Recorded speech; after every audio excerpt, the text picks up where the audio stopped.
പഠിപ്പിക്കുവാനായിട്ട് ലഭിച്ചിരിക്കുന്ന വിഷയം കാരാഗൃഹ ലേഖനം എന്നുള്ളതാണ്. ആ വിഷയത്തിലേക്കാണ് നമ്മുടെ ശ്രദ്ധ ഇന്ന് രാത്രിയിൽ തിരിക്കേണ്ടതായിട്ടിരിക്കുന്നത്. നമുക്ക് പ്രാർത്ഥനയോടെ ദൈവവചന പഠനത്തിലേക്ക് ഇന്ന് രാത്രി പ്രവേശിക്കാം.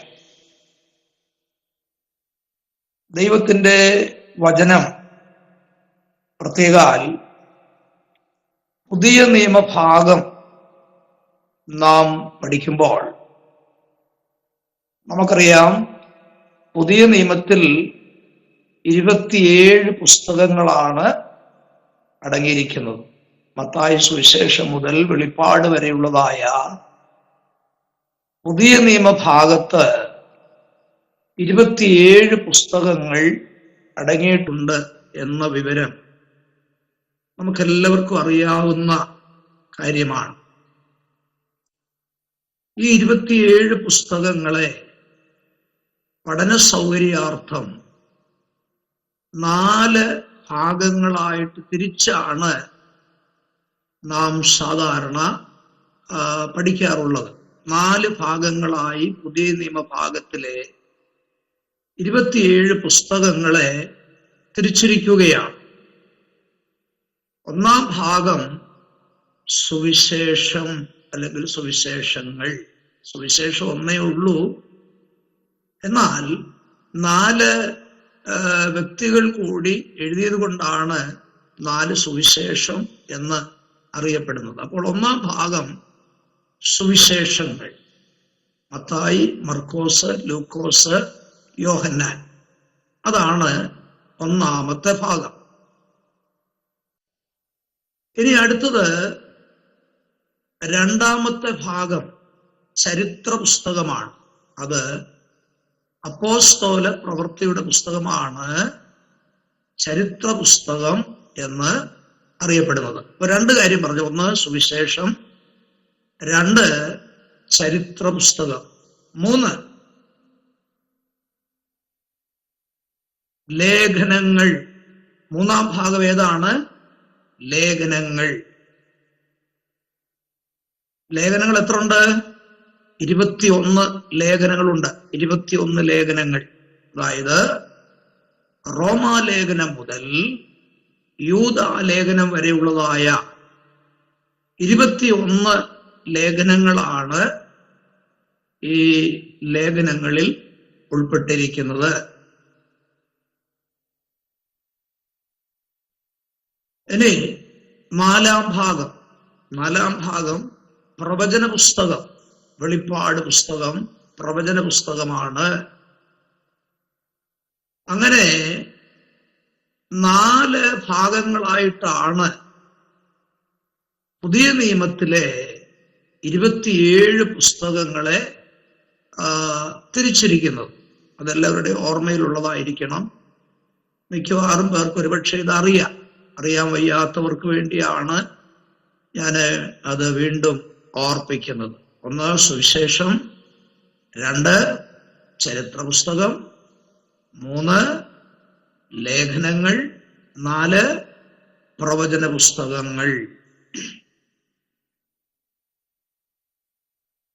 അതുപോലെ തന്നെ നമ്മുടെ പഠന വിഷയമല്ല എങ്കിലും പഴയ നിയമത്തിലെ 39 പുസ്തകങ്ങളെയും 4 ഭാഗങ്ങളായി തിരിച്ചിട്ടുണ്ട്. പഴയ നിയമത്തിലെ 39 പുസ്തകങ്ങളെ പഠന സൗകര്യാർത്ഥം 4 ഭാഗങ്ങളായി തിരിച്ചിട്ടുണ്ട്. 1 മോശയുടെ പഞ്ചഗ്രന്ഥങ്ങൾ. 1 മോശയുടെ പഞ്ചഗ്രന്ഥങ്ങൾ.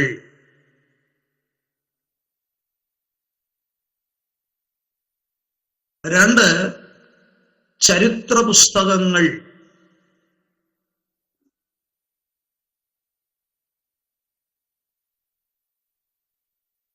3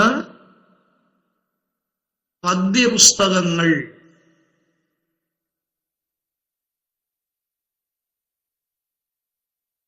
4 പ്രവചന പുസ്തകങ്ങൾ, മോശയുടെ പഞ്ചഗ്രന്ഥങ്ങൾ, ചരിത്ര പുസ്തകങ്ങൾ, പദ്യപുസ്തകങ്ങൾ, പ്രവചന പുസ്തകങ്ങൾ. അങ്ങനെയാണ് പഴയ നിയമ ഭാഗത്തടങ്ങിയിരിക്കുന്ന 39 പുസ്തകങ്ങളെ 4 ഭാഗങ്ങളായി തിരിച്ചിരിക്കുന്നത്. നമ്മുടെ വിഷയമല്ലെങ്കിലും ഞാൻ ഓർപ്പിച്ചു എന്ന് മാത്രമേ ഉള്ളൂ.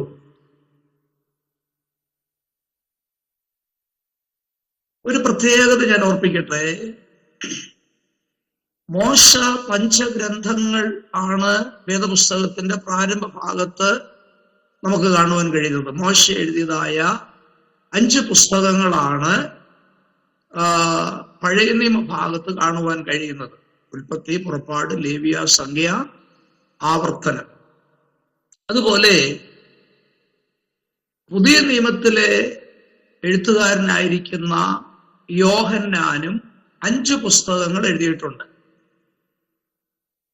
യോഹന്നാൻ എഴുതിയ പുസ്തകങ്ങൾ ഏതൊക്കെയാണ്? അപ്പോസ്തലനായിരിക്കുന്ന യോഹന്നാൻ എഴുതിയ പുസ്തകങ്ങൾ ഏതൊക്കെയാണ്? യോഹന്നാന്റെ സുവിശേഷവും 1, 2, 3 ലേഖനങ്ങൾ അടങ്ങിയതായ യോഹന്നാന്റെ ലേഖനങ്ങളും പിന്നെ വെളിപ്പാട് പുസ്തകവും. അങ്ങനെ യോഹന്നാൻ അപ്പോസ്തലനും 5 പുസ്തകങ്ങൾ പുതിയ നിയമത്തിൽ എഴുതിയിരിക്കുന്നത് ഒരു പ്രത്യേകതയായിട്ട് നമുക്ക് മനസ്സിലാക്കുവാനായിട്ട് കഴിയും. മനസ്സിലായല്ലോ?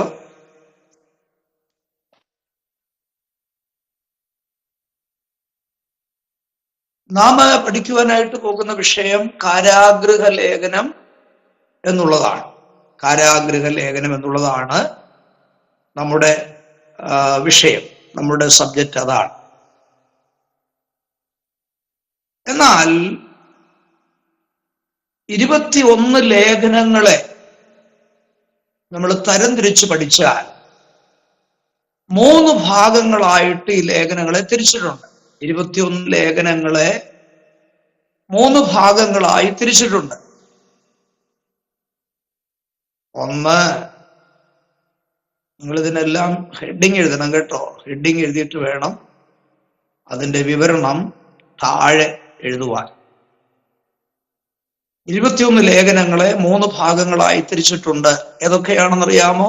1, കാതോലികം.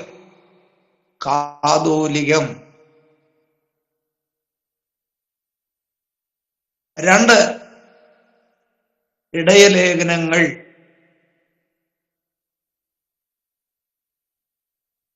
3, കാരാഗൃഹ ലേഖനങ്ങൾ.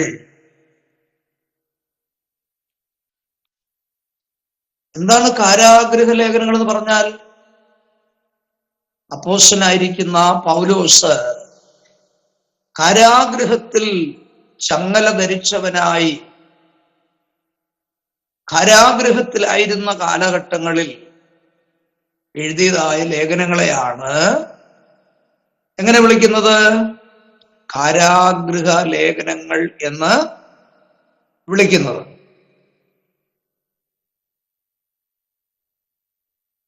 ഞാൻ ഓർപ്പിച്ചല്ലോ, 21 ലേഖനങ്ങളാണ് പുതിയ നിയമഭാഗത്ത് കാണുവാൻ കഴിയുന്നതെങ്കിലും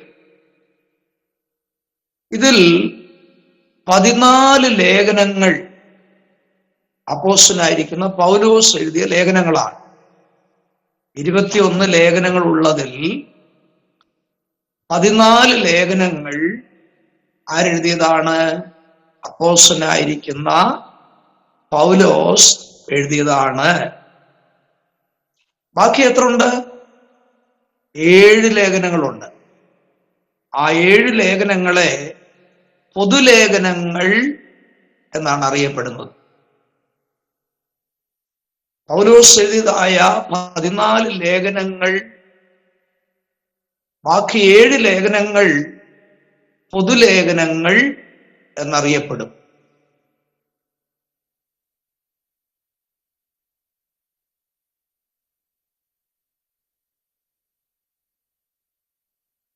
അപ്പോസ്തലനായിരിക്കുന്ന പൗലോസിനെ കൂടാതെ വേറെ എത്ര പേരുണ്ട് ലേഖനങ്ങൾ എഴുതിയതിൽ? അറിയാമോ? 21 ലേഖനങ്ങൾ എത്ര പേര് കൂടി എഴുതിയതാണ്? പൗലോസ് ഉൾപ്പെടെ 5 പേര് കൂടി എഴുതിയതാണ് 21 ലേഖനങ്ങൾ.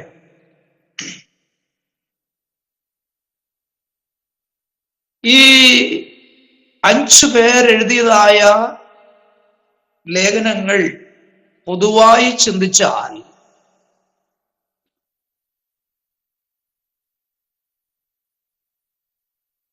അവരെഴുതിയ ലേഖനങ്ങൾ നാം വായിച്ചു നോക്കുമ്പോൾ അതിൽ പൊതുവായി പ്രസ്താവിച്ചിരിക്കുന്ന ഓരോ വിഷയങ്ങൾ നമുക്ക് കാണാൻ കഴിയും. പൗലോസ് എഴുതിയ ലേഖനങ്ങൾ നാം ശ്രദ്ധിച്ചാൽ വിശ്വാസത്തെ ആസ്പദമാക്കിയാണ് പൗലോസിന്റെ ലേഖനങ്ങൾ പൊതുവായിട്ട് താൻ എഴുതിയിരിക്കുന്നത്. പൗലോസ് എഴുതിക്കുന്ന ലേഖനങ്ങളിൽ എന്താണ് വിഷയം? വിശ്വാസം എന്ന വിഷയമാണ്.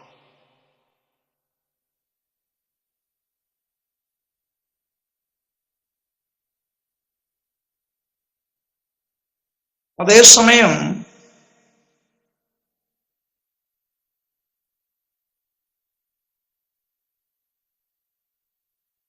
പത്രോസ് എഴുതിയ ലേഖനങ്ങൾ ശ്രദ്ധിച്ചാൽ പ്രത്യാശയെക്കുറിച്ചാണ് താന് പൊതുവായിട്ട് എഴുതിയിരിക്കുന്നത്. പ്രത്യാശ.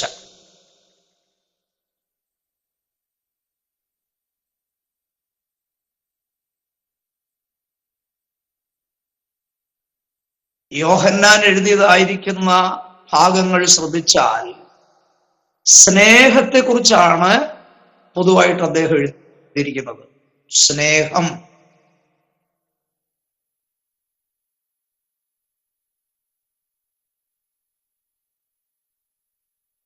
യാക്കോബ് എഴുതിയ ലേഖനത്തെക്കുറിച്ച് നാം ശ്രദ്ധിച്ചാൽ പ്രവൃത്തിക്കാണ് അദ്ദേഹം പ്രാധാന്യം കൊടുത്തിരിക്കുന്നത്. വിശ്വാസം മാത്രം പോരാ, പ്രവൃത്തിയൂടെ വേണം എന്നതിനെ ആധാരമാക്കിയാണ് യാക്കോബ് എഴുതിയിരിക്കുന്നത്.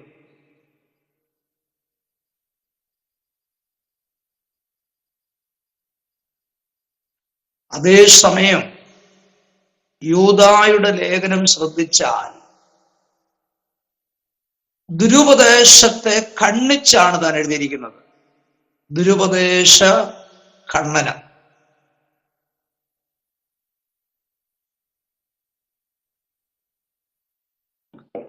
അങ്ങനെ അവർ എഴുതിയിരിക്കുന്ന വിഷയങ്ങളോടുള്ള ബന്ധത്തിൽ പൗലോസിനെ വിശ്വാസത്തിന്റെ അപ്പോസ്തോലൻ എന്ന് വിളിക്കാറുണ്ട്. പത്രോസിനെ പ്രത്യാശയുടെ അപ്പോസ്തോലൻ എന്ന് വിളിക്കുന്നുണ്ട്.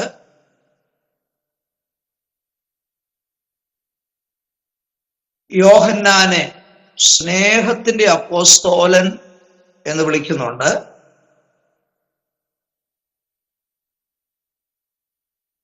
യാക്കോബിനെ പ്രവൃത്തിയുടെ അപ്പോസ്തോലൻ എന്ന് വിളിക്കുന്നുണ്ട്.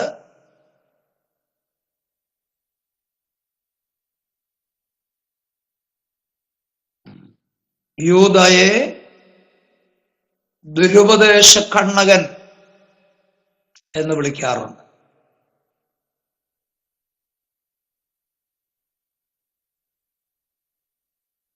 മനസ്സിലായല്ലോ? എല്ലാവരും എഴുതിയെന്ന് വിശ്വസിക്കുന്നു. അപ്പൊ നമ്മൾ ചിന്തിച്ചു വന്നത് 21 ലേഖനങ്ങളിൽ 14 ലേഖനങ്ങൾ ആരെഴുതിയതാണ്? അപ്പോസ്തലനായിരിക്കുന്ന പൗലോസ് എഴുതിയതാണ്. അപ്പോസ്തലനായ പൗലോസ്. ബാക്കി 7 ലേഖനങ്ങൾ ആരൊക്കെ കൂടി എഴുതിയതാണ്? പത്രോസും യോഹന്നാനും യൂദായും യാക്കോബും. അവരെഴുതിയിരിക്കുന്നത് പൊതുവിലുള്ളവർക്ക് വേണ്ടിയാണ്. അവ സഭകൾക്കല്ല. പിന്നെ പൊതുവിലുള്ള എല്ലാ സഭകൾക്കും എല്ലാ വിശ്വാസികൾക്കും കൂടെ എഴുതിയ ലേഖനങ്ങളാണ്. അതുകൊണ്ട് അതിനെ പൊതുലേഖനങ്ങൾ എന്ന് അറിയപ്പെടുന്നു.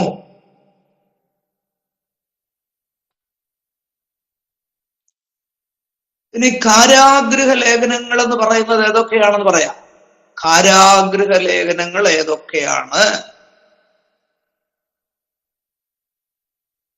4 ലേഖനങ്ങളെയാണ് കാരാഗൃഹ ലേഖനങ്ങൾ എന്ന് വിളിക്കുന്നത്. അത് ഏതൊക്കെയാണെന്ന് പറയാം.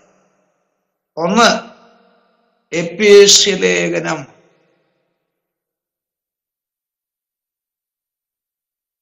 എഫേസ്യലേഖനം. 2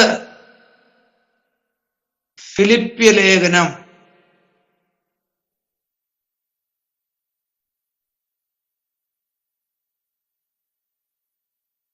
3 കൊലോസ്യലേഖനം.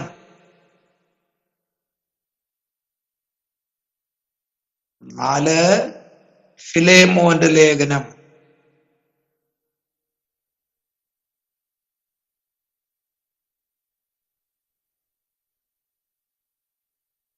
അപ്പോൾ കാരാഗൃഹത്തിൽ കിടന്നുകൊണ്ട്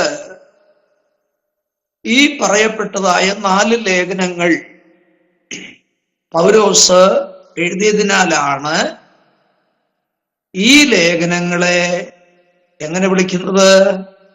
കാരാഗൃഹ ലേഖനങ്ങൾ എന്ന് വിളിക്കുന്നത്. ഒരു വേദഭാഗം ഒന്ന് വായിച്ചാട്ടെ. എഫേസ്യ ലേഖനം 6-ാം അധ്യായം എടുത്താട്ടെ. എഫേസ്യ ലേഖനം 6-ാം അധ്യായം 18-19 വാക്യങ്ങൾ പ്ലീസ് ഒന്ന് വായിക്കാമോ? സകല പ്രാർത്ഥനയാലും യാചനയാലും ഏതു നേരത്തും ആത്മാവിൽ പ്രാർത്ഥിച്ചും അതിനായി ജാഗരിച്ചും കൊണ്ട് സകല വിശുദ്ധന്മാർക്കും എനിക്കും വേണ്ടി പ്രാർത്ഥനയിൽ പൂർണ്ണ സ്ഥിരത കാണിപ്പിൻ. ഞാൻ ചങ്ങല ധരിച്ച് സ്ഥാനാപതിയായി സേവിക്കുന്ന സുവിശേഷത്തിന്റെ മർമ്മം പ്രാഗൽഭ്യത്തോടെ അറിയിപ്പാൻ എന്റെ വായു തുറക്കുമ്പോൾ എനിക്ക് വചനം നൽകപ്പെടേണ്ടതിനും ഞാൻ സംസാരിക്കേണ്ടവണ്ണം അതിൽ പ്രാഗൽഭ്യത്തോടെ സംസാരിക്കേണ്ടതിനും പ്രാർത്ഥിപ്പിൻ. അയ്യോ, ഈ വായിച്ചതായിരിക്കുന്ന വേദഭാഗത്ത് നാം കേട്ടതായ ഒരു കാര്യം, താന് യാതൊരു കുറ്റവും ചെയ്തിട്ടല്ല ഈ കാരാഗൃഹത്തിലായി തീർന്നിരിക്കുന്നത്. അവിടെ പറഞ്ഞത് കേട്ടോ, സുവിശേഷം നിമിത്തം. കണ്ടോ? അപ്പോൾ പൗലോസ് കാരാഗൃഹത്തിൽ അടയ്ക്കപ്പെട്ടതിന്റെ കാരണം താന് ഒരു കുറ്റവാളിയായിട്ടായിരുന്നില്ല. പിന്നെ യേശുക്രിസ്തുവിന്റെ സുവിശേഷ നിമിത്തമാണ് താനിപ്പോൾ കാരാഗൃഹത്തിൽ ചങ്ങലകളാൽ ബന്ധിക്കപ്പെട്ടവനായി കിടക്കുന്നത്. എന്നാൽ ചങ്ങലകളാൽ ബന്ധിക്കപ്പെട്ട് കാരാഗൃഹത്തിൽ താന് ബദ്ധനായി കിടക്കുമ്പോഴും തനിക്ക് ദൈവം അനേക വെളിപ്പാടുകൾ നൽകിക്കൊണ്ടിരുന്നു. അത് നമ്മൾ വളരെ ശ്രദ്ധിക്കേണ്ട ഒരു കാര്യമാണ്. പൗലോസിനെ റോമൻ ഭരണകൂടത്തിന് കാരാഗൃഹത്തിലിടുവാൻ കഴിയും, അല്ലേ? പൗലോസിനെ ചങ്ങല കൊണ്ട് ബന്ധിക്കുവാൻ കഴിയും. പക്ഷേ താൻ പ്രസ്താവിക്കുന്ന സുവിശേഷത്തെ ഒരു ഭരണകൂടത്തിനും ബന്ധിക്കുവാൻ കഴിയത്തില്ല. സുവിശേഷത്തിന് ബന്ധനം ഇല്ല. അപ്പോൾ ഒന്ന് ഓർത്തു നോക്കിക്കേ, താൻ കാരാഗൃഹത്തിൽ ചങ്ങലകളാൽ ബന്ധിക്കപ്പെട്ട് താൻ കിടക്കുമ്പോഴും ആ സമയത്തും ദൈവം അനേക മർമ്മങ്ങൾ, അനേക വെളിപ്പാടുകൾ പൗലോസിന് നൽകിക്കൊണ്ടിരുന്നതായിട്ട് നമുക്ക് കാണാൻ കഴിയും. അങ്ങനെ താൻ കാരാഗൃഹത്തിൽ അടയ്ക്കപ്പെട്ട് കിടക്കുമ്പോൾ താൻ എഴുതിയതായ ലേഖനങ്ങളാണ് ഈ എഫേസ്യ ലേഖനവും ഫിലിപ്പ്യ ലേഖനവും കൊലോസ് ലേഖനവും ഫിലേമോന്റെ ലേഖനവും. എന്ന് പറഞ്ഞാൽ ദൈവസഭയ്ക്ക് ഈടുറ്റ ലേഖനങ്ങളാണ് ഈ അവസരത്തിൽ തന്നിലൂടെ നമുക്ക് ലഭ്യമായി തീരുവാനായിട്ട് ഇടയായ ആ ഒരു വിഷയം നമ്മൾ ആഴമായി ചിന്തിക്കേണ്ടതായിരിക്കുന്ന ഒരു വിഷയമാണ്. താൻ അനുഭവിക്കുന്ന ഈ കഷ്ടതയുടെ മധ്യത്തിൽ, താൻ അനുഭവിക്കുന്ന ഈ മാനസിക പിരിമുറുക്കം ഉണ്ടാകേണ്ട സന്ദർഭത്തിൽ, താന് കാരാഗൃഹത്തിൽ അനുഭവിക്കുന്ന പീഡകളോടുള്ള ബന്ധത്തിൽ തന്നിൽ നിന്ന് വെളിയിൽ വന്നത് എന്താണെന്നറിയാമോ? ദൈവസഭയ്ക്ക് അത്യാവശ്യമായിരിക്കുന്ന ഘനമേറിയ ഈടുറ്റ ലേഖനങ്ങളാണെന്ന് നാം ഒരിക്കലും മറന്നു പോകരുത്. വാസ്തവത്തിൽ മാനുഷിക ചിന്ത അനുസരിച്ച് നാം ചിന്തിച്ചാൽ, ജയിലിൽ കിടക്കുന്ന ഒരാൾക്ക്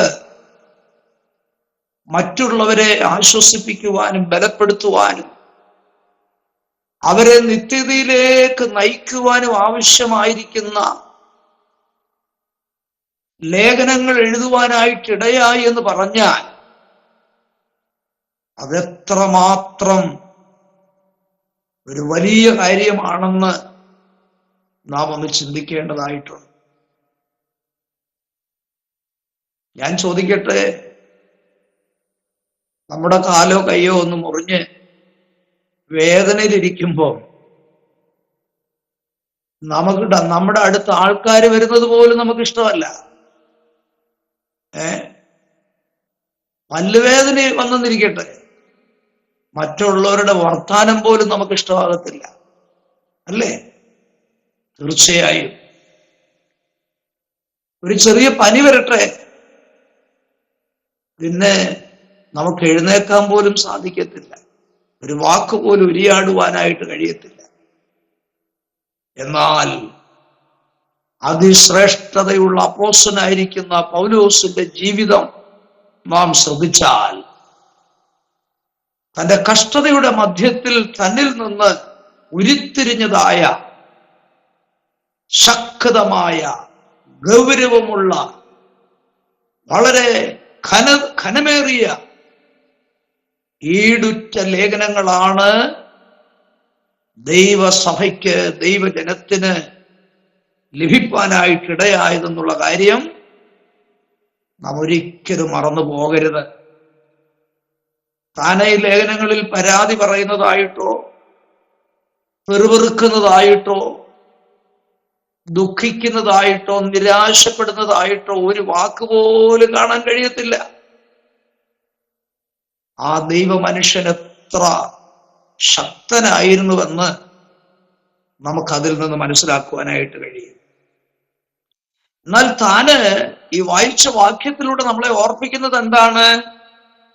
സുവിശേഷം നിമിത്തമാണ് ഞാൻ ഈ കഷ്ടത അനുഭവിക്കുന്നതെന്ന് താൻ നമ്മെ ഓർപ്പിക്കുകയാണ്. അപ്പോസ്തല പ്രവൃത്തിയുടെ പുസ്തകം 16-ാം അധ്യായം ഒന്ന് എടുത്താട്ടെ. അപ്പോസ്തല പ്രവൃത്തി 16-ാം അധ്യായത്തിന്റെ 25-ാം വാക്യം ഒന്ന് വായിച്ചാട്ടെ.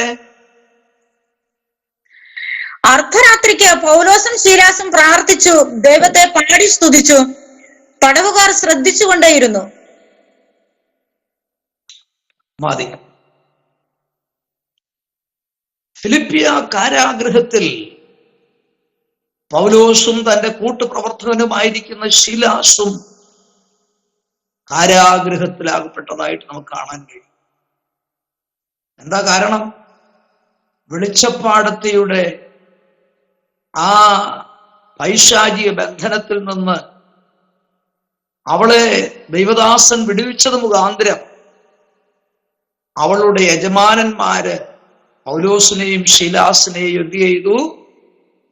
അടിക്കുവാനും മുറിവേൽപ്പിക്കുവാനും ഒക്കെ തുടങ്ങി.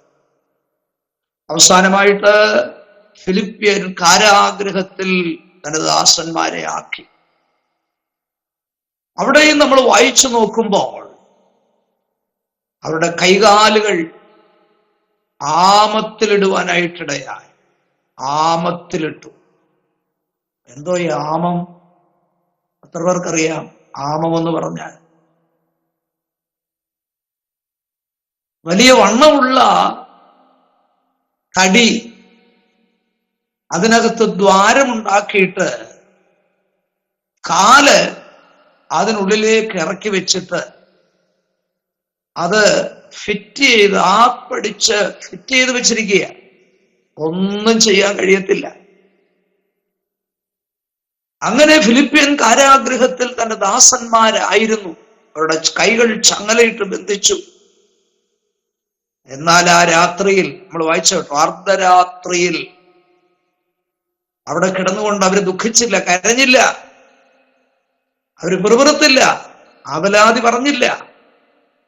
അവര് പ്രാർത്ഥിച്ച് പാടി സ്തുതിച്ചു എന്നാണ് എഴുതിയിരിക്കുന്നത്, അല്ലേ?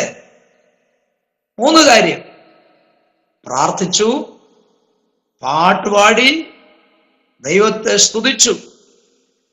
3 കാര്യം അവർ ചെയ്തപ്പോൾ ദൈവം 4 കാര്യം ചെയ്തു കേട്ടോ. എന്തൊക്കെയാണെന്നറിയാമോ? കാരാഗൃഹത്തിന്റെ അടിസ്ഥാനം കുലുങ്ങി. ഒരു ഭൂകമ്പം അവിടെ ഉണ്ടാകുവാനായിട്ടിടയായി. കാരാഗൃഹത്തിന്റെ വാതിൽ തുറക്കപ്പെട്ടു. അവിടെ ഉണ്ടായിരുന്ന ആ തടവുകാരുടെ കയ്യിൽ കിടന്നതായ ചങ്ങല അഴിഞ്ഞു മാറി കേട്ടോ. അപ്പൊ ഞാൻ പറഞ്ഞത് ഒരു ദൂത. നാം ചില കാര്യങ്ങൾ ചെയ്തു കഴിയുമ്പോൾ അതിനേക്കാൾ വലിയ കാര്യം ദൈവം നമുക്ക് വേണ്ടി ചെയ്യുമെന്നാ ഞാൻ പറഞ്ഞത്. എല്ലാം ദൈവം അങ്ങ് ചെയ്തോട്ടെ എന്ന് പറഞ്ഞിരിക്കരുത്. നാം ആദ്യം ചില കാര്യങ്ങൾ ചെയ്യണം. നാം ചെയ്യേണ്ട കാര്യം ചെയ്തു കഴിയുമ്പോൾ ദൈവം അതിനേക്കാൾ കൂടുതൽ കാര്യം നമുക്ക് വേണ്ടി ചെയ്യും. അത് എപ്പോഴും നമ്മുടെ ഓർമ്മയിലിരിക്കണം കേട്ടോ. യെഹെസ്കേൽ പ്രവചനം എടുക്കാമോ? യെഹെസ്കേൽ പ്രവചനം 36-ാം അധ്യായം 37-ാം വാക്യം ഒന്ന് വായിക്കാമോ?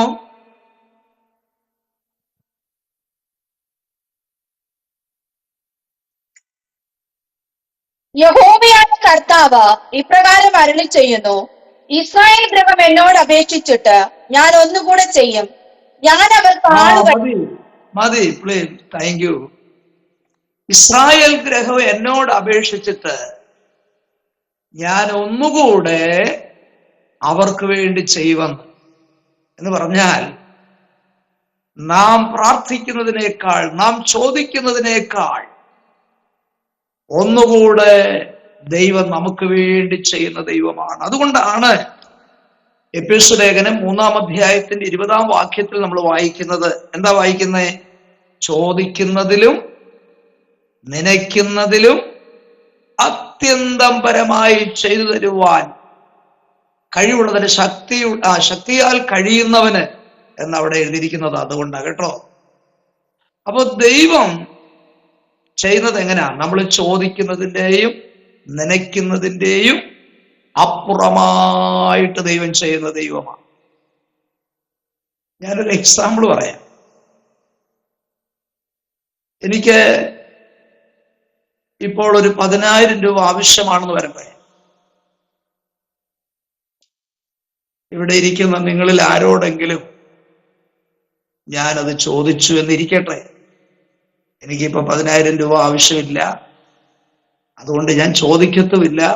അതുകൊണ്ട് ആരും പേടിക്കേണ്ട, ഈ പാസ്റ്റർ ക്ലാസ് പഠിപ്പിക്കാൻ വന്നിട്ട് പൈസ ചോദിക്കുകയാണോ എന്ന് അങ്ങനെ ചിന്തിക്കരുത്. എക്സാമ്പിൾ പറഞ്ഞതാ. അപ്പൊ ഞാൻ ചോദിച്ചത് എത്ര? 10,000. അപ്പൊ എന്റെ ഉള്ളിലൊരു ചിന്തയുണ്ട്, ഒരു 15,000 കിട്ടിയാൽ നന്നായിരുന്നു. ചോദിച്ചത് 10, നനച്ചത് 15.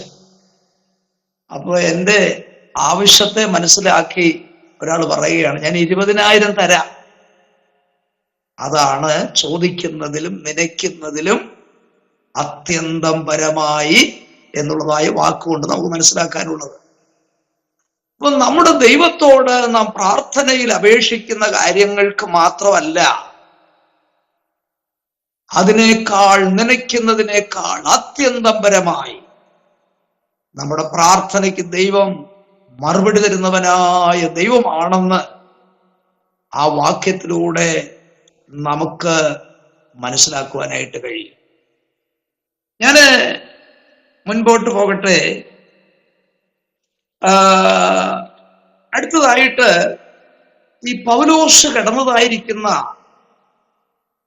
ആ കാരാഗൃഹത്തെ സംബന്ധിച്ച് നമുക്കൊരു ചെറിയ അറിവുണ്ടായിരിക്കുന്നത് നല്ലതാണ്.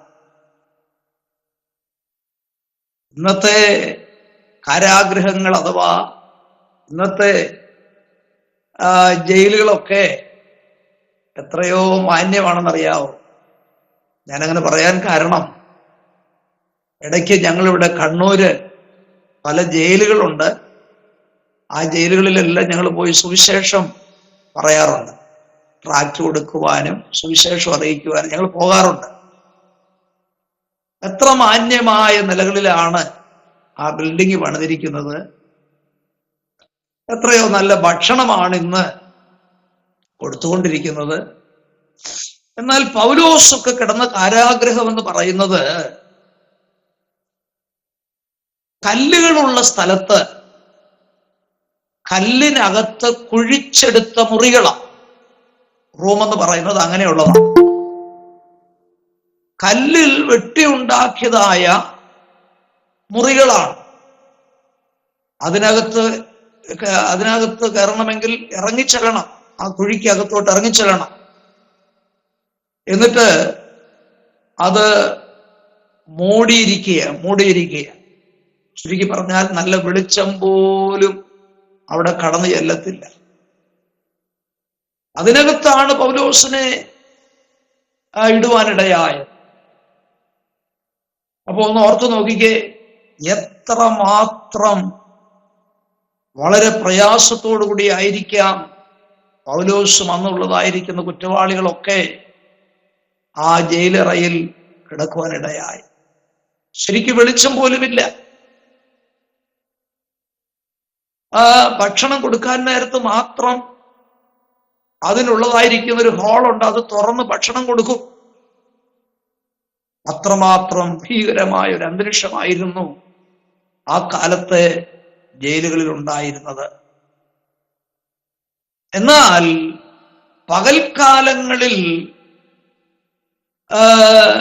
ഉണ്ടാകുന്നതായ ആ അരണ്ട വെളിച്ചത്തിൽ സൂര്യപ്രകാശത്തിന്റെ രശ്മികൾ ഏതെങ്കിലും ദ്വാരങ്ങളിലൂടെ അതിനകത്ത് കടന്ന് അങ്ങനെ ഉണ്ടാകുന്ന വെളിച്ചത്തിൽ ഇരുന്നു കൊണ്ടാണ് ഈ ലേഖനങ്ങൾ പൗലോസ് എഴുതിയെന്നോർത്ത് നോക്കുമ്പോൾ അതെത്രമാത്രം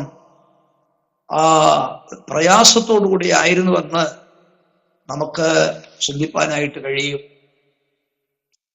മാത്രമല്ല, തനിക്ക് ഒന്നും സമ്പാദിക്കുവാൻ സാധിച്ചില്ല. ഒന്നും താൻ സമ്പാദിച്ചില്ല.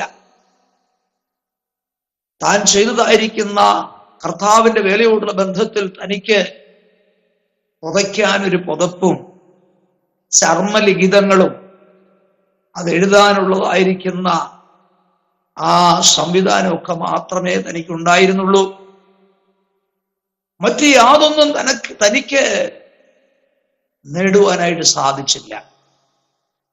അങ്ങനെയാണെങ്കിൽ ആ പൗലോസിന്റെ കാരാഗൃഹ ലേഖനങ്ങൾ നാം പഠിക്കുകയും വായിക്കുകയും ചെയ്താൽ ആ കഷ്ടതയുടെ മധ്യത്തിൽ തന്നിൽ നിന്ന് ഉളവായിരിക്കുന്ന ആ ലേഖനങ്ങൾ എത്ര ഈടുറ്റ ലേഖനങ്ങളാണെന്ന് നമുക്ക് അതിൽ നിന്ന് ഗ്രഹിപ്പാനായിട്ട് കഴിയും.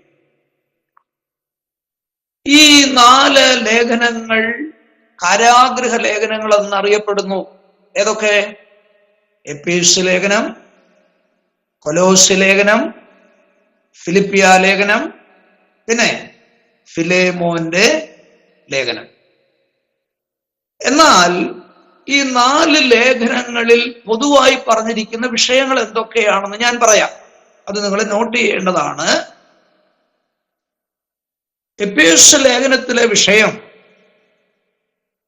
സഭ ക്രിസ്തുവിന്റെ ശരീരം എന്നുള്ളതാണ്. സഭ ക്രിസ്തുവിന്റെ ശരീരം.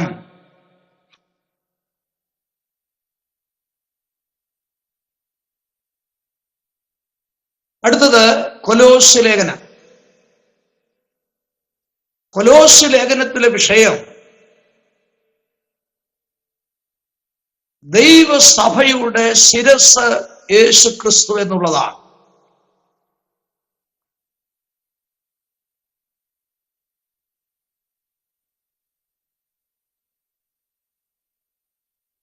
ദൈവസഭയുടെ ശിരസ് യേശു ക്രിസ്തു. അതാണ് കൊലോസ്യ ലേഖനത്തിലെ വിഷയം.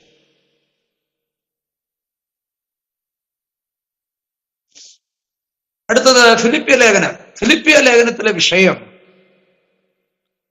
കർത്താവിൽ എപ്പോഴും സന്തോഷിപ്പീൻ. കർത്താവിൽ എപ്പോഴും സന്തോഷിപ്പീൻ.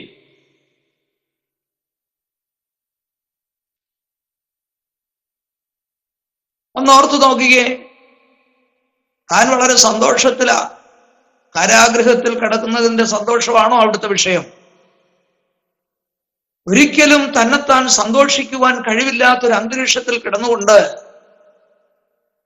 മറ്റുള്ളവരെ സന്തോഷിപ്പീൻ എന്ന് ഓർപ്പിക്കണമെങ്കിൽ തൻ്റെ ആത്മാവിൽ താൻ ഇപ്പോൾ എന്ത് ചെയ്തുകൊണ്ടിരിക്കുകയാണ്? ഹൃദയത്തിൽ സന്തോഷിച്ചു കൊണ്ടിരിക്കുകയാണ്. അതുകൊണ്ടാണ് അവിടെ കിടന്നുകൊണ്ട് താന് ദൈവജനത്തെ ഓർപ്പിക്കുന്നത്, കർത്താവിൽ നിങ്ങൾ എപ്പോഴും എന്ത് ചെയ്യണം? സന്തോഷിപ്പീൻ എന്ന് താൻ പറയുന്നതിന്റെ കാരണം. ഫിലിപ്പിയ ലേഖനം നമ്മൾ പഠിച്ചാൽ ഏതാണ്ട് 16 പ്രാവശ്യം അവിടെ കാണുന്നതായിരിക്കുന്ന ഒരു പദമാണ് സന്തോഷിപ്പീൻ, സന്തോഷിപ്പീൻ എന്നുള്ളതായിരിക്കുന്ന വിഷയം.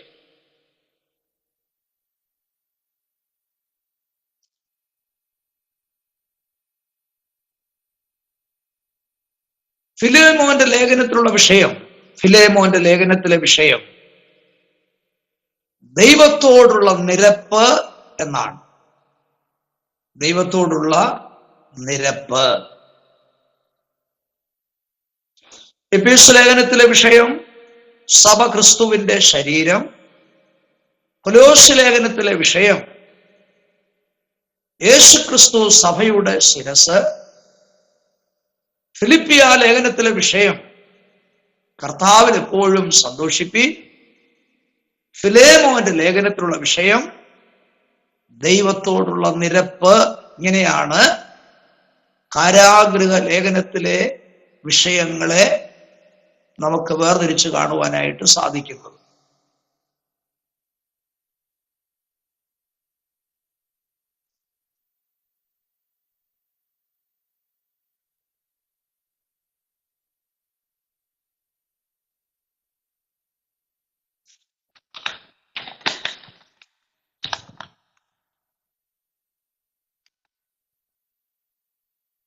കാരാഗൃഹ ലേഖനത്തിൽ ആദ്യമായി പ്രസ്താവിച്ചിരിക്കുന്നത് എഫേസ്യ ലേഖനമാകയാൽ എഫേസ്യ പട്ടണത്തെക്കുറിച്ച് നാം ഒരു ലഘു കാര്യം അറിഞ്ഞിരിക്കേണ്ടത് ആവശ്യമാണ്. അന്ന് ഉള്ളതായിരിക്കുന്ന സഭകളുടെ പേര് അതാത് പ്രാദേശിക സ്ഥലത്തെ പേരിനാലാണ് നമ്മൾ അറിയപ്പെടുന്നത്. കോരിന്തിലുള്ളതായിരിക്കുന്ന സഭയ്ക്ക് കോരിന്ത്യ ലേഖനം, റോമയിലുള്ളതായിരിക്കുന്ന സഭയ്ക്ക് റോമാലേഖനം, എഫേസോസ് പട്ടണത്തിലുള്ളതായിരിക്കുന്ന സഭയ്ക്ക് എഫേസോസ് സഭ. ഇങ്ങനെ അതാത് പ്രാദേശിക സ്ഥലത്തിന്റെ പേരിനോടുള്ള ബന്ധത്തിലാണ് അന്നത്തെ സഭകളൊക്കെ അറിയപ്പെട്ടിരുന്നത്. എഫേസോസ് എന്ന് പറയുന്നതായ ആ പട്ടണം മാറ്റങ്ങളുടെ പട്ടണമായിരുന്നു. മാറ്റങ്ങളുടെ പട്ടണമായിരുന്നു എന്ന് പറഞ്ഞാൽ അത് പലപ്പോഴും പരിഷ്കരിച്ച് പണിതുകൊണ്ടിരുന്നു. അതുകൊണ്ടാണ് മാറ്റങ്ങളുടെ പട്ടണം എന്ന് പേര് വരുവാനായിട്ട് കാരണം. കൂടാതെ അർത്തേമീസ് എന്ന് പറയുന്നതായ ഒരു ദേവിയുടെ ഒരു ക്ഷേത്രവും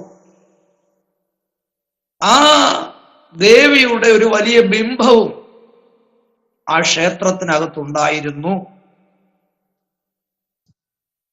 എന്ന് പറഞ്ഞാൽ എഫേസോസ് പട്ടണക്കാർ ആ ദേവിയെ ആരാധിച്ചവരായിരുന്നു. ആ അവസ്ഥയിൽ നിന്നാണ് അനേകം രക്ഷിക്കപ്പെട്ട് ദൈവസഭയിലേക്ക് വരുവാനായിട്ട് ഇടയായത്.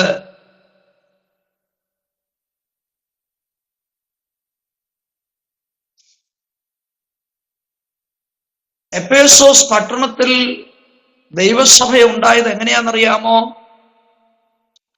പൗലോസിന്റെ രണ്ടാമത്തെ മിഷനറി യാത്രയിൽ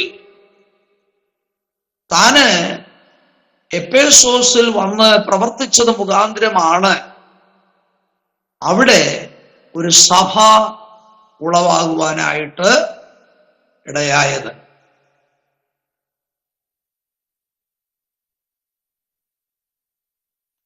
അപ്പോസ്തല പ്രവർത്തന പുസ്തകം 19-ാം അധ്യായത്തിലാണ് അതിന്റെ പശ്ചാത്തലം നമുക്ക് കാണുവാനായിട്ട് സാധിക്കുന്നത്. അപ്പോൾ എഫേസോസ് സഭയുടെ സ്ഥാപകൻ അപ്പോസ്തലനായിരിക്കുന്ന പൗലോസ് തന്നെയാണ്.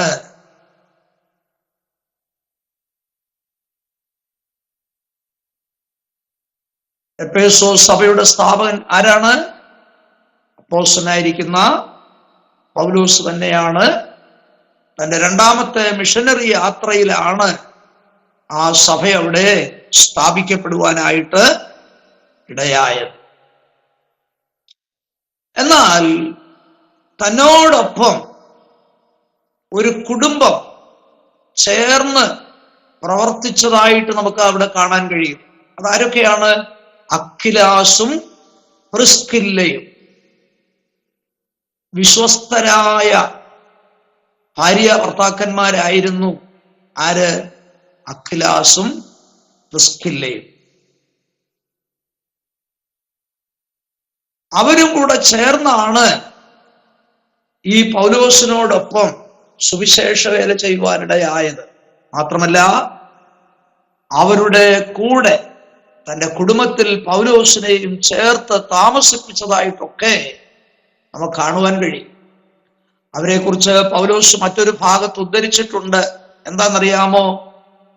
അവര് എനിക്ക് വേണ്ടി കഴുത്ത് വെച്ചു കൊടുത്തതായിരിക്കുന്ന ഒരു കുടുംബമായിരുന്നുവെന്ന് കാണുവാൻ കഴിയും. നോക്കിക്കേ, അപ്പോ അപ്പോസ്തലനായിരിക്കുന്ന പൗലോസിനോട് ചേർന്ന് പ്രവർത്തിക്കുവാനായിട്ട് ഒരു കുടുംബത്തെ ദൈവം അവിടെ നൽകി. അക്വിലാസിന്റെയും പ്രിസ്കില്ലയുടെയും കുടുംബം. അവർ സുവിശേഷ വേലയിൽ വളരെ വ്യാപൃതരായിരുന്നു. അവരും കർത്താവിന് വേണ്ടി വളരെ പ്രവർത്തിച്ചതായിട്ട് നമുക്ക് പൗലോസിന്റെ ജീവിത ചരിത്രം പഠിക്കുമ്പോൾ നമുക്ക് ഗ്രഹിപ്പാനായിട്ട് കഴിയും.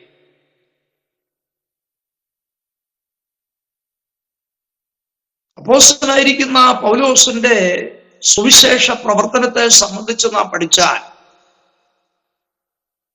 തനിക്കുണ്ടായിരുന്ന ജീവിത സൗകര്യങ്ങളെല്ലാം വെടിഞ്ഞ്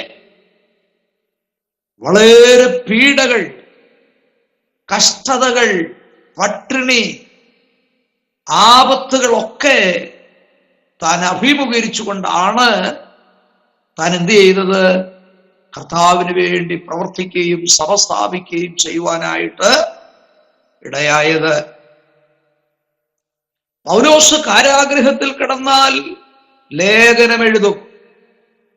പൗലോസിനെ കാരാഗൃഹത്തിൽ നിന്ന് പുറത്തുവിട്ടാൽ താൻ സഭ സ്ഥാപിക്കും. അതായിരുന്നു പൗലോസിന്റെ പ്രകൃതം.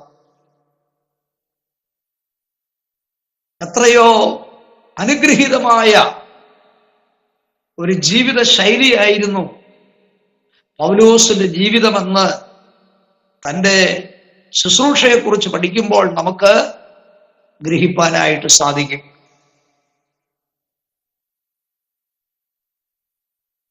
അങ്ങനെ എഫേസോസ് പട്ടണത്തിൽ ഏതാണ്ട് 3 വർഷം താമസിച്ച് താൻ പ്രവർത്തിച്ചത് മുഖാന്തരമാണ് അവിടെ ഒരു സഭ സ്ഥാപിക്കപ്പെടുവാനായിട്ട് ഇടയായത്. അതുപോലെ കോരിന്ത് പട്ടണത്തിലും താൻ താമസിച്ചതിനെ കുറിച്ച് ദൈവവചനത്തിൽ പ്രസ്താവിച്ചിട്ടുണ്ട്. ഈ പൗലോസിന്റെ എഫേസോസിലുള്ളതായിരിക്കുന്ന പ്രവർത്തനത്തെ സംബന്ധിച്ചും ശുശ്രൂഷയെ സംബന്ധിച്ചും അപ്പോസ്തല പ്രവർത്തന പുസ്തകത്തിൽ നിന്ന് നമുക്ക് ചില വേദഭാഗങ്ങൾ ദയവായി വായിക്കാം. 18-ാം അധ്യായം എടുത്താട്ടെ. എഫേസ്യ ലേഖനം 18-ാം അധ്യായം 19-ാം വാക്യം വായിച്ചാട്ടെ. 19-ാം വാക്യം. എഫെസോസിലെത്തി അവരെ അവിടെ വിട്ടു. അവൻ പള്ളിയിൽ ചെന്ന് യഹൂദന്മാരോട് സംഭാഷിച്ചു. അവിടെ താനെ കടന്നു ചെല്ലുകയും അവിടെ ഉണ്ടായിരുന്ന യഹൂദന്മാരുടെ പള്ളിയിൽ ചെന്ന് താന് സംവാദിക്കുവാനായിട്ടിടയായിട്ടുണ്ട്. 18-ന്റെ 28-ാം വാക്യം വായിച്ചേ. 18-ന്റെ 28. യേശു തന്നെ ക്രിസ്തു എന്നവൻ തിരുവെഴുത്തുകളാൽ തെളിയിച്ചു ബലത്തോടെ യഹൂദന്മാരെ പരസ്യമായി ഖണ്ഡിച്ചു കളഞ്ഞു. മതി. അപ്പോൾ യേശു ക്രിസ്തുവിനെ കുറിച്ച് യേശു ക്രിസ്തു ആണെന്നാണ് തന്റെ പ്രസംഗ വിഷയം. കാരണം യഹൂദന്മാരോട് താന് പ്രസംഗിക്കുകയാണ്, അവരോട് സംവാദിക്കുകയാണ്. നിങ്ങളുടെ ഇടയിൽ ജനിച്ച് ജീവിച്ച് ശുശ്രൂഷ ചെയ്ത് ക്രൂശിൽ മരിച്ച് അടക്കപ്പെട്ട് ഉയർത്തെഴുന്നേറ്റ് സ്വർഗത്തിലേക്ക് ആരോഹണം ചെയ്ത യേശു ക്രിസ്തു ആകുന്നു എന്നായിരുന്നു പൗലോസിന്റെ പ്രസംഗ വിഷയം. യഹൂദന്മാര് അനേകർ യേശുവിനെ കൈക്കൊണ്ടില്ല. യേശുവിനെ അവർ നിന്ദിച്ചവരാണ്, അവര് യേശുവിനെ പരിഹസിച്ചവരാണ്, ക്രൂശിപ്പാനായിട്ട് അവര് കൂട്ടുനിന്നവരാണ്. പക്ഷേ പൗലോസ് സംവാദിച്ച് പ്രസംഗിച്ച് തറപ്പിച്ചും ഉറപ്പിച്ചും പറഞ്ഞത് എന്തായിരുന്നു? യേശു ക്രിസ്തുവായിരുന്നു എന്നാണ്. യേശു എന്ന് പറഞ്ഞാൽ രക്ഷിതാവ്, ക്രിസ്തു എന്ന് പറഞ്ഞാൽ അഭിഷിക്തൻ. അപ്പൊ യേശു ഒരു സാധാരണക്കാരനല്ല, അവനൊരു അഭിഷിക്തനായിരുന്നു എന്നാണ് പൗലോസ് അവിടെ എല്ലാം പ്രസംഗിക്കുവാനിടയായി. 18-ന്റെ 5-ാം വാക്യം വായിച്ചാട്ടെ. 18-ന്റെ 5. ശീലാസും തിമോത്തിയോസും മക്കദോനിയയിൽ നിന്ന് വന്നാറെ പൗലോസ് വചനഘോഷണത്തിൽ ശുഷ്കാന്തി പൂണ്ട് യേശു തന്നെ ക്രിസ്തു എന്ന് യഹൂദന്മാർക്ക് സാക്ഷീകരിച്ചു. കണ്ടോ, അവിടെയും യഹൂദന്മാരോട് പൗലോസ് സാക്ഷീകരിക്കുന്നത്, പ്രസംഗിക്കുന്നത് എന്താണ്? യേശു തന്നെയാണ് ക്രിസ്തു എന്നവരോട് പറയാനിടയായി. 9-ന്റെ 22-ാം വാക്യം വായിക്കാമോ?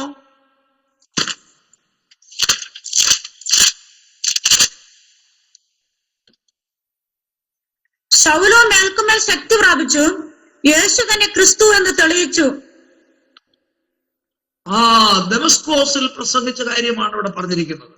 അവിടെയും തന്റെ പ്രസംഗ വിഷയം എന്തായിരുന്നു? യേശു തന്നെയാണ് ക്രിസ്തു എന്നാണ് താൻ പ്രസംഗിക്കുവാനായിട്ടിടയായത്. 17-ന്റെ 3-ാം വാക്യം. 17-ന്റെ 3-ാം വാക്യം വായിച്ചാട്ടെ. ക്രിസ്തു കഷ്ടം അനുഭവിക്കുകയും മരിച്ചവരിൽ നിന്ന് ഉയർത്തെഴുന്നേൽപ്പിക്കുകയും ചെയ്യേണ്ടത് എന്നും ഞാൻ നിങ്ങളോട് അറിയിക്കുന്ന ഈ യേശു തന്നെ ക്രിസ്തു എന്ന് തെളിയിച്ചു. കണ്ടോ, താന് ആ ശബത്തിൽ പള്ളിയിൽ ചെന്നിട്ട് അവിടെ എല്ലാം പ്രസംഗിച്ചുറപ്പിച്ചത് എന്താണെന്നറിയാമോ? യേശു തന്നെയാണ് ക്രിസ്തു എന്ന് തന്നെയാണ് താൻ തെളിയിപ്പാനായിട്ടിടയായത്. അങ്ങനെ എഫേസോസിലും താൻ പ്രസംഗിച്ചത്, പള്ളിയിലൊക്കെ പ്രസംഗിച്ചത് എന്തായിരുന്നു? യേശു തന്നെയാണ് ക്രിസ്തു എന്ന് താന് ശക്തമായി അവിടെ സംവാദിച്ച് പ്രസംഗിക്കുവാനായിട്ട് ഇടയായി.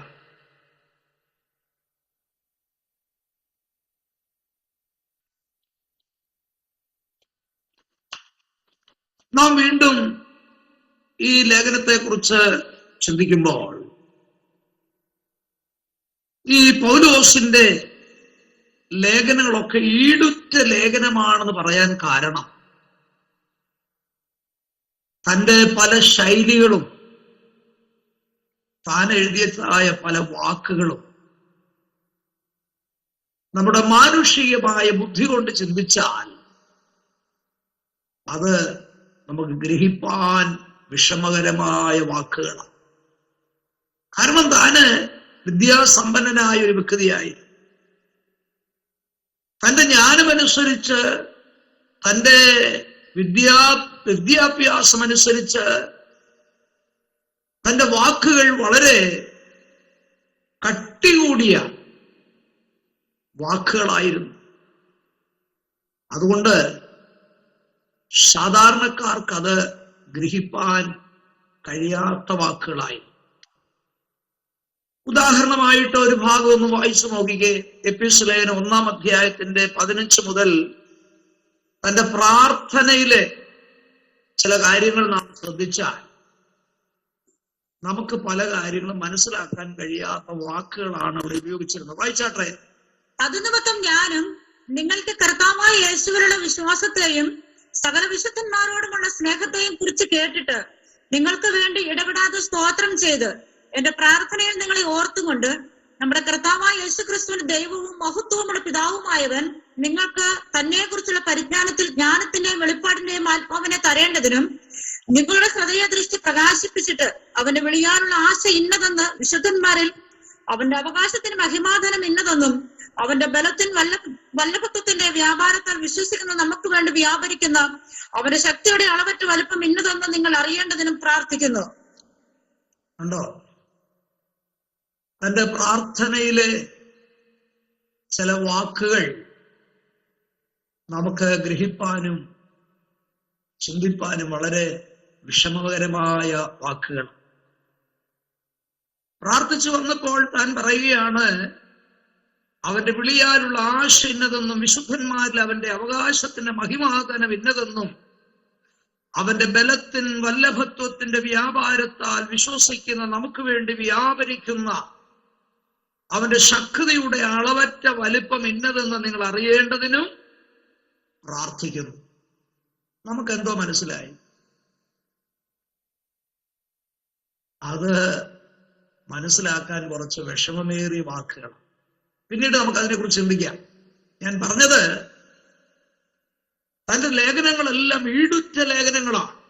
അത് പത്രോസ് ലേഖനം എഴുതുമ്പോൾ പറഞ്ഞിട്ടുണ്ട്, പൗലോസിന്റെ വാക്കുകൾ പെട്ടെന്ന് മനസ്സിലാക്കാൻ കഴിയാത്ത വിധത്തിൽ അത് വളരെ ഗഹനമായ വാക്കുകളാണെന്ന് പത്രോസ് തന്നെ ലേഖനത്തിൽ പ്രസ്താവിച്ചിട്ടുണ്ട്. ബലത്തിൻ വല്ലഭത്വത്തിന്റെ വ്യാപാരത്താൽ വിശ്വസിക്കുന്ന നമുക്ക് വേണ്ടി വ്യാപരിക്കുന്നവന്റെ ശക്തിയുടെ അളവറ്റ വലിപ്പം. ഈ ഭാഗങ്ങളൊക്കെ ഒന്ന് വിശദീകരിച്ച് പറഞ്ഞ് മനസ്സിലാക്കി പഠിപ്പിക്കണമെങ്കിൽ വളരെ സമയമെടുക്കും. അത്രമാത്രം അർത്ഥസമ്പൂർണമായ വാക്കുകളാണ്, ആഴമേറിയ അർത്ഥങ്ങളുള്ള വാക്കുകളാണ് പൗലോസിൽ കൂടെ നമുക്ക് കാണുവാനായിട്ട് സാധിക്കുന്നത്. ഈ പ്രാർത്ഥനയ്ക്കകത്ത് സ്തോത്രം എന്നുള്ളൊരു വാക്ക് കാണുന്നുണ്ടോ? ഉണ്ടോ? ഇല്ല. ഹല്ലേലൂയ കാണുന്നുണ്ടോ? ഇല്ല. പക്ഷെ പലപ്പോഴും പ്രാർത്ഥനയ്ക്ക് വാക്ക് കിട്ടാതെ വരുമ്പോൾ നമ്മൾ പറയും സ്തോത്രം, ഹല്ലേലൂയ, അല്ലേ? നമ്മുടെ പ്രാർത്ഥന തന്നെ നമ്മളൊന്ന് റെക്കോർഡ് ചെയ്ത് പിന്നെ കേൾക്കുമ്പോ അസ്ഥാനങ്ങളിലൊക്കെ ചിലപ്പോൾ നമ്മള് സ്തോത്രം പറഞ്ഞിട്ടുള്ളതായിട്ട് കാണാൻ കഴിയും. ഞാന് എന്നെ കൊണ്ട് ഉൾപ്പെടുത്തിയാ പറയുന്നത് കേട്ടോ, ആരെയും കുറ്റപ്പെടുത്തുകയല്ല. ഞാൻ പറഞ്ഞു വന്നത്, അങ്ങനെയൊന്നും പൗലോസിന്റെ ആ പ്രാർത്ഥനയിൽ നമുക്ക് കാണാൻ കഴിയുന്നില്ല, ഇല്ലേ? അറിയാതെ ചിലപ്പോൾ നമ്മൾ കർത്താവെ എന്നൊക്കെ വിളിച്ചു പോകും പ്രാർത്ഥനയുടെ ഇടയ്ക്ക്. ഹോസ്പിറ്റലിൽ ചിലപ്പോൾ അഡ്മിറ്റായി കിടക്കുന്ന ആളുടെ പേര് ഓർമ്മ വരത്തില്ല. കർത്താവെ, ആശുപത്രിയിൽ അഡ്മിറ്റായിരിക്കുന്ന ഞങ്ങളുടെ ദൈവമേ എന്നൊക്കെ അറിയാതെ പറഞ്ഞു പോകുമ്പോ തോന്നും കർത്താവ് ഹോസ്പിറ്റലിൽ അങ്ങോട്ട് കിടക്കുക, ഇല്ലേ? ഇന്നത്തെ കൺവെൻഷനിൽ പ്രസംഗിക്കാൻ എത്തിച്ചേരുന്ന കർത്താവെ, പേരെ അറിയത്തില്ലാത്തപ്പം കർത്താവെ എന്ന് വിളിച്ചു പോയതാ. അപ്പൊ വേണേ തോന്നും ഇന്ന് രാത്രി പ്രസംഗിക്കാൻ വരുന്നത് ആരാണ്? കർത്താവ്. ഇനി എന്റെ സാക്ഷ്യം ഞാൻ പറയാൻ തുടങ്ങാന്ന് കൂട്ടിക്കോ. എന്നെ കുറിച്ച് പറയുമ്പം ആർക്കും പ്രയാസം വരത്തില്ലല്ലോ. എന്റെ ഭാര്യ ഗ്ലോറി, മൂത്ത മകൻ പ്രൈസലോ, രണ്ടാമത്തെ മകൻ സ്തോത്രം. ഞങ്ങള് 4 പേരും കൂടെ ഹല്ലേലൂയ എന്നൊക്കെ പറഞ്ഞാൽ എന്റെ ഭാര്യയുടെ പേര് ഗ്ലോറി എന്നാകും, മൂത്ത മകന്റെ പേര് സ്തോത്രം എന്നാകും. ഞാൻ പറഞ്ഞത്, അസ്ഥാനത്ത് സ്തോത്രം പറഞ്ഞാൽ പോലും, കർത്താവെ എന്ന് വിളിച്ചാൽ പോലും അതിന് അർത്ഥം മാറും എന്നാണ് ഞാൻ പറഞ്ഞത്. ഇടയ്ക്ക് ഒന്ന് ഓർപ്പിച്ചെന്ന് മാത്രമേ ഉള്ളൂ. അത് നമുക്കെല്ലാം ഉണ്ട്. ഞാന് ഏതാണ്ട് 17-18 വയസ്സിലാണ് പ്രസംഗിച്ച് തുടങ്ങിയത്. അപ്പം എൻ്റെ ഫാദർ ഹൈസ്കൂളിലൊക്കെ പഠിച്ച ആളായതുകൊണ്ട് പിതാവ് ഇങ്ങനെ ശ്രദ്ധിച്ചുകൊണ്ടിരുന്നു. അപ്പൊ ഞാനൊരു ദിവസം പ്രസംഗിച്ചിട്ട് വന്ന സമയത്ത് ഞങ്ങളുടെ വീടിന്റെ ഭിത്തി മുഴുവനും ഇങ്ങനെ താഴോട്ട് എൻ്റെ ഫാദർ എഴുതി വെച്ചു, അതായതെന്ന്. കാരണം ഞാൻ അന്നത്തെ പ്രസംഗത്തിൽ ഒരുപാട് പ്രാവശ്യം അതായത് എന്നുള്ള വാക്ക് ഉപയോഗിച്ചു. അപ്പം ഞാൻ മനസ്സിലാകാൻ വേണ്ടി എൻ്റെ പിതാവ് അവിടെ എഴുതി വെച്ചതാണ്. അങ്ങനെയൊക്കെയുള്ളതായിരിക്കുന്ന പാകപ്പിഴകളൊക്കെ നമ്മുടെ ജീവിതത്തിലും വരാം. അതുകൊണ്ട് അങ്ങനെ വരാതിരിക്കാനായിട്ട് നമ്മൾ ശ്രദ്ധിക്കണം. ഈ പ്രസംഗിക്കുന്ന സമയത്തായാലും എന്നെ കൊണ്ട് ഉൾപ്പെടുത്തിയാണേ ഞാൻ പറയുന്നത്. നമ്മളറിയാതെ ചിലപ്പം ഹല്ലേലൂയ സ്തോത്രം പറഞ്ഞു പോകും. ചില വാക്കുകൾ കിട്ടാൻ വരുമ്പോഴത്തേന് ഹല്ലേലൂയ പറയും, അല്ലെങ്കിൽ സ്തോത്രം പറയും, ഇല്ലേ? അപ്പൊ അതൊക്കെ നമ്മള് ശ്രദ്ധിക്കുന്നത് വളരെ നല്ലതാണ്. നമ്മളൊക്കെ സുവിശേഷ വേലയ്ക്ക് വേണ്ടിയുള്ളവരാണ്. അതൊക്കെ ഇടയ്ക്കൊന്ന് ഓർപ്പിക്കുന്നതേ ഉള്ളൂ. ഇതൊക്കെ നമ്മൾ പഠിക്കുന്ന കാര്യത്തിൽ പറയണമല്ലോ. വേഗം നമുക്ക് മുൻപോട്ട് പോകാം. പൗലോസിന് വെളിപ്പെട്ടതായിരിക്കുന്ന അനേക ഈടുറ്റ ലേഖനങ്ങളാണ് നമുക്ക് ഭാഗ്യവശാൽ ലഭിപ്പാൻ തക്കവണ്ണം ഇടയായത്.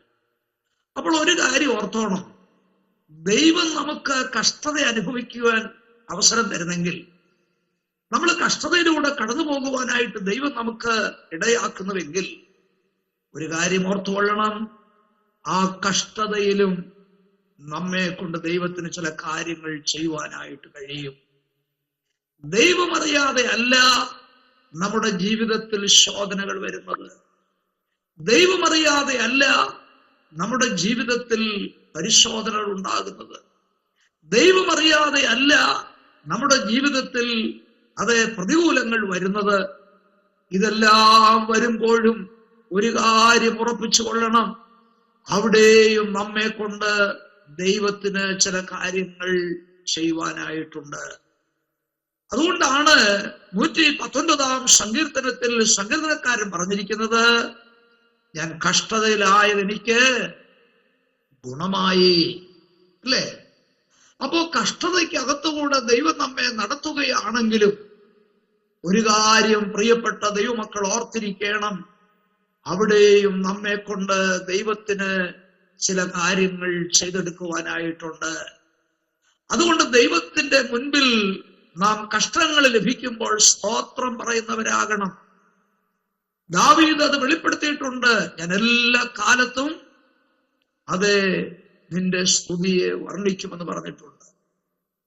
അതുകൊണ്ട് പൗലോസിന്റെ കഷ്ടതയുടെ വേളയിലാണ് ഈ ലേഖനങ്ങളെല്ലാം തന്നിൽ നിന്ന് നമുക്ക് ലഭ്യമായി തീർന്നതെന്നുള്ള കാര്യം ഓർത്താട്ടെ. ഈ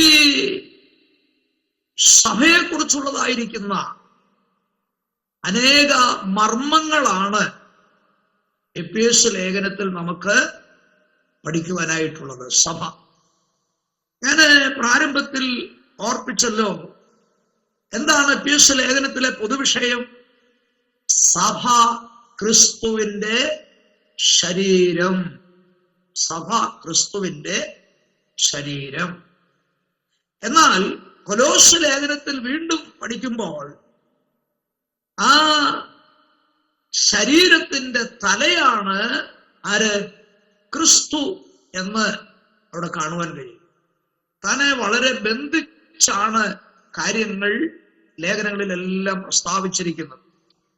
ഒന്നിനോടൊന്ന് ചേർത്ത് പഠിക്കുവാനുള്ളതായ ക്രമീകരണത്തിലാണ് പൗലോസ് ലേഖനങ്ങൾ എഴുതിയത്. അത് തന്റെ സ്വന്തം ആലോചന പ്രകാരമല്ല, തന്റെ സ്വന്തം ബുദ്ധിയല്ല, തന്നിൽ വ്യാപരിച്ചത് ദൈവത്തിന്റെ ആത്മാവിന്റെ ശക്തിയാണ്. അതുകൊണ്ടാണ് ഈ ലേഖനങ്ങളെല്ലാം ഒന്നിനോടൊന്ന് ബന്ധപ്പെട്ട് കിടക്കുന്നതെന്ന് നമുക്ക് മനസ്സിലാക്കുവാനായിട്ട് സാധിക്കുന്നത്. സഭ എന്നുള്ളതിന്റെ ഗ്രീക്ക് വേർഡാണ് എക്ലേഷ്യ എന്ന് പറയുന്നത്. എന്ന് പറഞ്ഞാൽ വിളിച്ച് ചേർക്കപ്പെട്ടവരുടെ കൂട്ടം എന്നാണ് അതിന്റെ അർത്ഥം. വിളിച്ച് ചേർക്കപ്പെട്ടവരുടെ കൂട്ടം. എക്ലീഷ്യ എന്നുള്ള വാക്കിൽ നിന്നാണ് ഇംഗ്ലീഷിൽ അസംബ്ലി എന്നുള്ള വാക്കുളവാകുവാനിടയായത്. നമ്മുടെ വാഴ്ത്തപ്പെട്ടവനായിരിക്കുന്ന കർത്താവായ യേശു ക്രിസ്തു സഭയെക്കുറിച്ച് പറഞ്ഞതായിരിക്കുന്ന രണ്ട് ഭാഗങ്ങൾ നമുക്ക് ഇത്തരണത്തിൽ വായിക്കാം. ഒന്ന്, മത്തായി സുവിശേഷം 16-ാം അധ്യായം 18-ാം വാക്യവും മത്തായി സുവിശേഷം 18-ാം അധ്യായത്തിന്റെ 16-ാം വാക്യവും. ആദ്യത്തത് 16-ന്റെ 18 ആണെങ്കിൽ രണ്ടാമത്തത് 18-ന്റെ 16. ആ വാക്യങ്ങൾ ഓർമ്മിത്തിരിക്കാൻ എളുപ്പമുണ്ട് കേട്ടോ. ആദ്യത്തത് മത്തായി സുവിശേഷം 16-ന്റെ 18-ഉം രണ്ടാമത്തെ വാക്യമോ 18-ന്റെ 16. ആദ്യം വായിച്ചാട്ടെ ആദ്യത്തെ വാക്യം. നീ പത്രോസ് ആകുന്നു, ഈ പാറമേൽ ഞാൻ എന്റെ സഭയെ പണിയും, പാതാള ഗോപുരങ്ങൾ അതിനെ ജയിക്കയില്ല എന്ന് ഞാൻ നിന്നോട് പറയുന്നു. ആമേൻ. അപ്പോൾ യേശു ക്രിസ്തു ഈ ലോകത്തിൽ ജീവിച്ചിരുന്ന കാലഘട്ടത്തിൽ ദൈവത്തിന്റെ തിരുഹൃദയത്തിൽ മറഞ്ഞിരുന്നതായ മർമ്മമായ ഈ സഭയെക്കുറിച്ച് ക്രിസ്തു പ്രഖ്യാപിച്ചൊരു പ്രഖ്യാപനമാണ് അവിടെ വായിച്ചത്. എന്താണത്?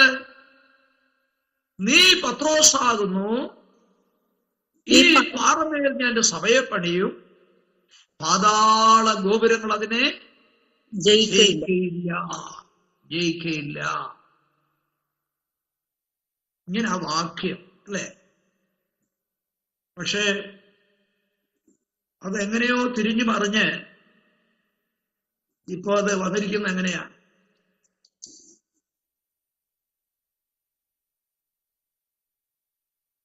പത്രോസേ നീ പാറയാകുന്നു, നിന്റെ പുറത്ത് ഞാൻ സഭ പണിയുന്നു. അങ്ങനെ വാക്യമുണ്ടോ? പത്രോസേ നീ പാറയാകുന്നു, അങ്ങനെ വാക്യമില്ല.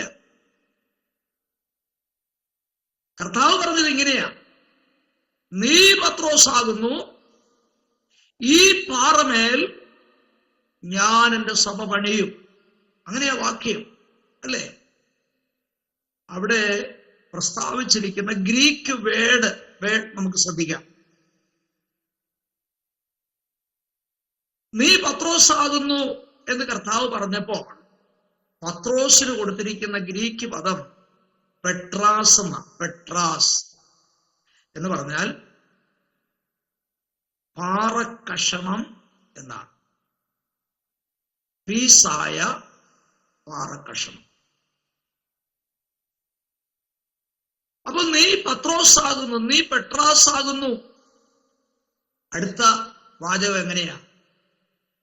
ഈ പാറമേൽ എന്ന് പറഞ്ഞാൽ പാറ എന്നുള്ളതിന് കൊടുത്തിരിക്കുന്ന പദം പെട്ര എന്ന, പത്രോസിന് കൊടുത്തിരിക്കുന്ന ഗ്രീക്ക് പദം പെട്രാസ് എന്നും, പാറയ്ക്ക് കൊടുത്തിരിക്കുന്ന ഗ്രീക്ക് പദം പെട്ര എന്നുമാണ്. എന്ന് പറഞ്ഞാൽ പീസാക്കാതിരിക്കുന്ന പാറ, വലിയ പാറ, അതിനെയാണ് പെട്ര എന്ന് പറഞ്ഞിരിക്കുന്നത്. അപ്പൊ നീ പെട്രാസ് ആകുന്നു, ഈ പെട്രാമേൽ എന്റെ എക്ലീഷ്യ പണിയും. അങ്ങനെയാണ് ഗ്രീക്കിൽ ഉപയോഗിച്ചിരിക്കുന്ന ആ ശൈലി. എന്താ അങ്ങനെ പറഞ്ഞാൽ അർത്ഥം? പത്രോസ് നീ പാറക്കഷണമാ, എന്നാൽ ഞാൻ എന്റെ സഭ പണിയുന്നത് ഈ പാറമേലാണ് എന്ന് പറഞ്ഞാൽ അതിന്റെ അർത്ഥം നീ പാറക്കഷണമാണ്, പക്ഷെ യേശു ക്രിസ്തു പാറയാണ്. 1 കൊരിന്ത്യർ ലേഖനം 10-ാം അധ്യായത്തിന്റെ 4-ാം വാക്യത്തിൽ അവിടെ പറഞ്ഞിരിക്കുന്നത്, അവരെ അനുഗമിച്ച ആത്മീയ പാറയിൽ നിന്നല്ല അവർ കുടിച്ചത്, ആ പാറ ക്രിസ്തു ആകുന്നു എന്ന് അവിടെ വ്യക്തമായി എഴുതിയിട്ടുണ്ട്. സങ്കീർത്തനങ്ങളിലൊക്കെ ദൈവത്തെ പാറയാണ് അവിടെ പ്രസ്താവിച്ചിരിക്കുന്നത്. അപ്പോൾ യേശുക്രിസ്തു ആകുന്ന യുഗങ്ങളുടെ പാറമേലാണ് ദൈവം സഭയെ പണിതിരിക്കുന്നത്. അതാണ് അതിന്റെ അർത്ഥം. അപ്പൊ ഇവിടെ പറഞ്ഞിരിക്കുന്ന വാക്യം, നീ പത്രോസ് ആകുന്നു, ഈ പാറ, അതായത് ക്രിസ്തു എന്ന പാറമേൽ സഭ പണിയും എന്ന് കൊടുത്തിരിക്കുന്നത്, അവിടെ സഭ എന്ന് ഉദ്ദേശിച്ചിരിക്കുന്നത് സാർവത്രിക സഭയെ കുറിച്ചാണ്. എന്താ സാർവത്രിക സഭ? യൂണിവേഴ്സൽ ചർച്ച് എന്ന് പറഞ്ഞാൽ ലോകവ്യാപകമായി വിട്ടുള്ള എല്ലാ സഭകളെയും ഉദ്ദേശിച്ചാണ് മത്തായി 16:18 ഉപയോഗിച്ചിരിക്കുന്ന സഭ എന്നുള്ളതായ അർത്ഥം. മനസ്സിലായോ? സാർവത്രിക സഭ, ലോകവ്യാപകമായിട്ട് ദൈവത്തിന്റെ സഭകൾ എത്രയുണ്ടോ അതിനെല്ലാം ഉദ്ദേശിച്ചാണ് മത്തായി 16:18 സഭ എന്ന് വിളിച്ചിരിക്കുന്നത്. ഇനി 18:16 വായിച്ചാട്ടെ. 18:16ഉം 17ഉം വായിച്ചോ.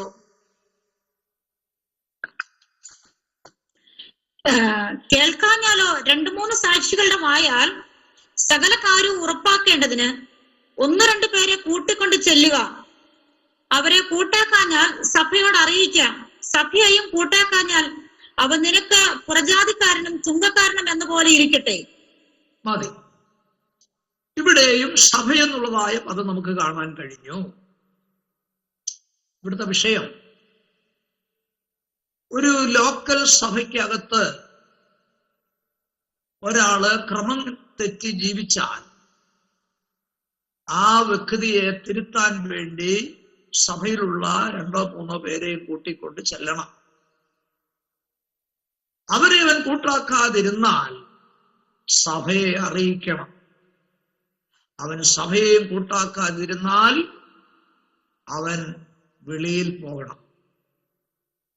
അപ്പൊ ഇവിടെ സഭയെന്ന് ഉദ്ദേശിച്ചിരിക്കുന്നത് ലോക്കൽ സഭയെ കുറിച്ചാണ്, പ്രാദേശിക സഭ. അതാണ് ഈ വാക്യത്തിൽ സഭയോടുള്ള ബന്ധത്തിൽ മനസ്സിലാക്കാനുള്ള ആ പ്രത്യേക കാര്യം.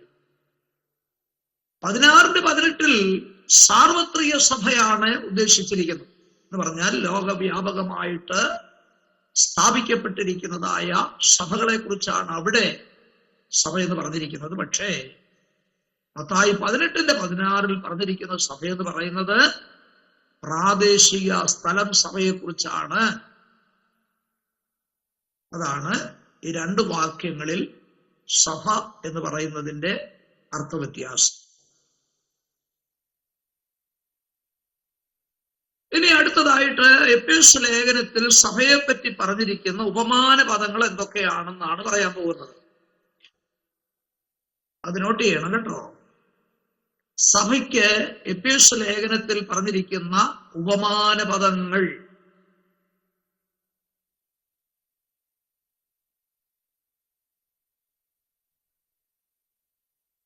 ഒന്ന്,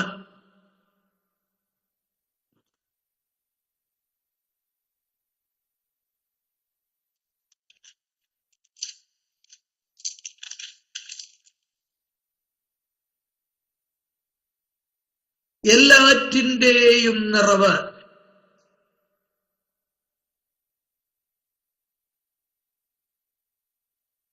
ഇവിടെ പറഞ്ഞിരിക്കുന്നത് 1:23 1:23.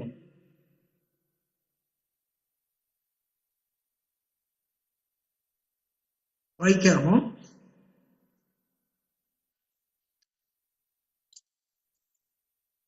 എല്ലാറ്റിനും എല്ലാം നിറയ്ക്കുന്നവന് നിറവായിരിക്കുന്ന അവന്റെ ശരീരമായ സഭയ്ക്ക് കൊടുക്കുകയും ചെയ്തിരിക്കുന്നു. മതി, താങ്ക് യു. അപ്പോൾ ദൈവസഭയ്ക്ക് കൊടുത്തിരിക്കുന്ന ഒന്നാമത്തെ ഉപമാന പദം നിറവായ സഭ, അല്ലെങ്കിൽ എല്ലാറ്റിന്റെയും നിറവ് എന്നുള്ള അർത്ഥമാണ്.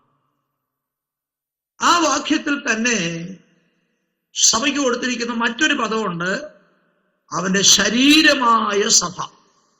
രണ്ടാമത്തെ ഉപമാന പദം ശരീരമായ സഭ.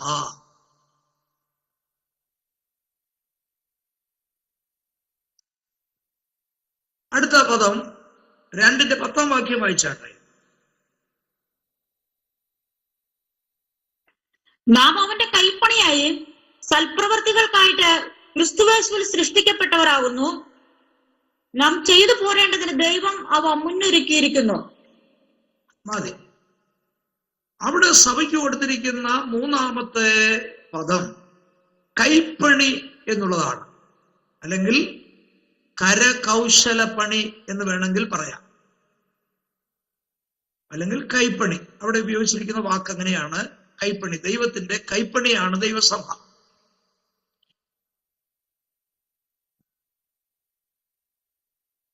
അടുത്തത് നാലാമത്തെ പദപ്രയോഗം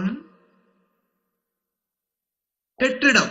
2:21 വാക്യം വായിച്ചാട്ടെ.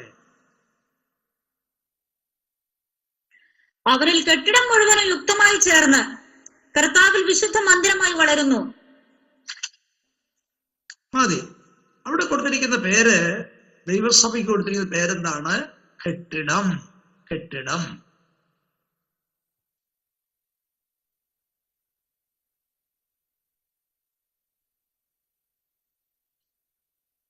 അഞ്ചാമത് കൊടുത്തിരിക്കുന്ന ഉപമാന പദം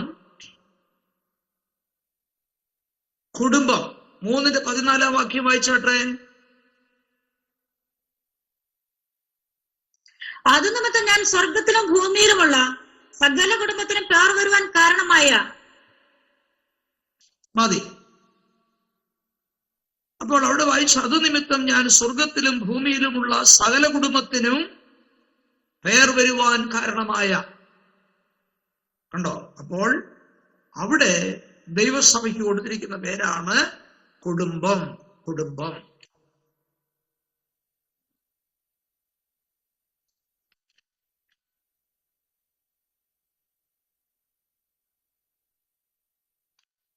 അടുത്തത് ആറാമത്തെ ഉപമാന പദം 4:24.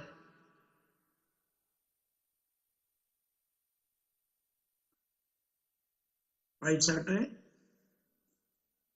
ആത്മാവ് സംബന്ധമായ പുതുക്കം പ്രാപിച്ചു സത്യത്തിന്റെ ഫലമായ നീതിയിലും വിശുദ്ധിയിലും ദൈവാനുരൂപമായി സൃഷ്ടിക്കപ്പെട്ട പുതുമനുഷ്യനെ ധരിച്ചുകൊള്ളുവിൻ. പുതുമനുഷ്യൻ. അവിടെ ദൈവസഭയ്ക്ക് കൊടുത്തിരിക്കുന്ന പേര് പുതുമനുഷ്യൻ എന്നാണ്.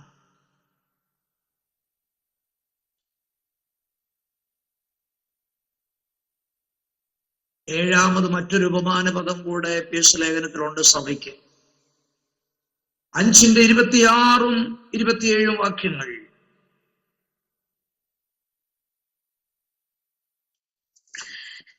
അവൻ അവളെ വചനത്തോടു കൂടെ ജലസ്നാനത്താൽ വെടിപ്പാക്കി. 25 മുതലാണോ? 26 27.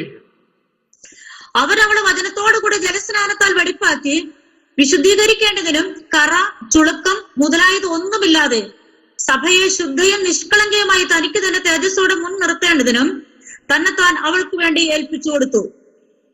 അവിടെ മണവാട്ടി എന്നുള്ളതായ ഒരു അർത്ഥമാണ് വരുന്നത്. ഭാര്യ ഭർത്താക്കന്മാര് പരം കടപ്പെട്ടിരിക്കുന്നതായ കർത്തവ്യങ്ങളെ കുറിച്ച് പൗലോസ് അതിന്റെ 22 മുതൽ ഉള്ള വാക്യങ്ങളിൽ പ്രസ്താവിച്ച ശേഷം 26, 27 വാക്യങ്ങളിൽ പറയുന്നത്, അവൻ അവളെ വചനത്തോടു കൂടിയ ജലസ്നാനത്താൽ വെടിപ്പാക്കി വിശുദ്ധീകരിക്കേണ്ടതിനും കറാചുളുക്കത് മുതലായത് ഒന്നുമില്ലാതെ സഭയെ ശുദ്ധയും നിഷ്കളങ്കയുമായി തനിക്ക് തന്നെ തേജസ്സോടെ മുൻനിർത്തേണ്ടതിനും തന്നെത്താൻ അവൾക്ക് വേണ്ടി ഏൽപ്പിച്ചു കൊടുത്തു. അവിടെ മണവാട്ടി എന്നുള്ളതായ ഒരർത്ഥമാണ് വരുന്നത്. അങ്ങനെ 7 ഉപമാന പദങ്ങൾ ദൈവസഭയോടുള്ള ബന്ധത്തിൽ നമുക്ക് എഫേസ്യ ലേഖനത്തിൽ നിന്ന് ഗ്രഹിപ്പാനായിട്ട് കഴിയും. എല്ലാറ്റിൻ്റെയും നിറവ്, ശരീരം, കൈപ്പണി, കെട്ടിടം, കുടുംബം, പുതുമനുഷ്യൻ, മണവാട്ടി. ഈ പദങ്ങളെല്ലാം നമ്മള് വളരെ വ്യാഖ്യാനിച്ച് പഠിക്കുമ്പോൾ നമ്മുടെ വാഴ്ത്തപ്പെട്ട കർത്താവും ദൈവസഭയും തമ്മിലുള്ളതായ ആഴമായിരിക്കുന്ന ബന്ധത്തെയാണ് ഈ പദങ്ങളെല്ലാം സൂചിപ്പിക്കുന്നത്. അപ്പൊ ദൈവസഭയും ക്രിസ്തുവുമായിട്ട് വളരെ ആഴമായൊരു ബന്ധമുണ്ട് എന്നാണ് ഈ ഉപമാന പദങ്ങളിൽ നിന്നെല്ലാം ഗ്രഹിപ്പാൻ കഴിയുന്നത്. അവസാനം പറഞ്ഞത് മണവാട്ടി എന്നുള്ളതായ ഒരു പദമല്ലേ? അപ്പൊ ദൈവസഭ മണവാട്ടിയാണെങ്കിൽ ക്രിസ്തുവിനുള്ള സ്ഥാനം മണവാളൻ എന്നുള്ളതാണ്. 2 ദേശത്ത് 2 കുടുംബങ്ങളിൽ വ്യത്യസ്ത മാതാപിതാക്കന്മാരിൽ നിന്ന് ജനിച്ച് പല സാഹചര്യത്തിലും പശ്ചാത്തലത്തിലും വളർന്ന് അവര് വിവാഹിതരായി തീരുമ്പോൾ ഒരു മണവാളനും മണവാട്ടിയും, ഒരു യുവാവും യുവതിയും ആ ഒരു വിവാഹത്താൽ ഒരു ശരീരമായി തീരുന്നത് പോലെ ദൈവസഭയും മണവാട്ടിയാകുന്ന ദൈവസഭയും ക്രിസ്തുവാകുന്ന മണവാളനും ഒന്നായി ചേരും, അല്ലെങ്കിൽ ചേരുന്ന ഒരു അനുഭവമുണ്ട് എന്നാണ് ആ പദങ്ങളെല്ലാം നമ്മളെ സൂചിപ്പിക്കുന്നത്. ഈ സഭയെന്നുള്ളതായിരിക്കുന്ന മർമ്മം പിതാവായിരിക്കുന്ന ദൈവത്തിന്റെ തിരുഹൃദയത്തിൽ അനാദികാലം മുതൽ മറഞ്ഞിരുന്നതായ ഒരു രഹസ്യമായി. മർമ്മം എന്ന് പറഞ്ഞാൽ രഹസ്യം എന്നുള്ളതായ അർത്ഥമാണ്. അങ്ങനെയാണെങ്കിൽ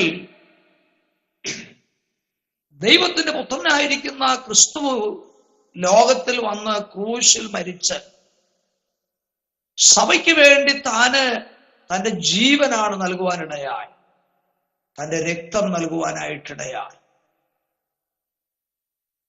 അതുകൊണ്ടാണ് ഭാര്യ ഭർത്താക്കന്മാരുടെ കടപ്പാടുകൾ പറയുന്ന ആ ഒരു കാര്യത്തിൽ പൗലോസ് പറഞ്ഞിരിക്കുന്നത്, ക്രിസ്തു സഭയെ സ്നേഹിച്ചതുപോലെ ഭർത്താവ് ഭാര്യയെ സ്നേഹിക്കണമെന്ന് പറയാൻ കാരണം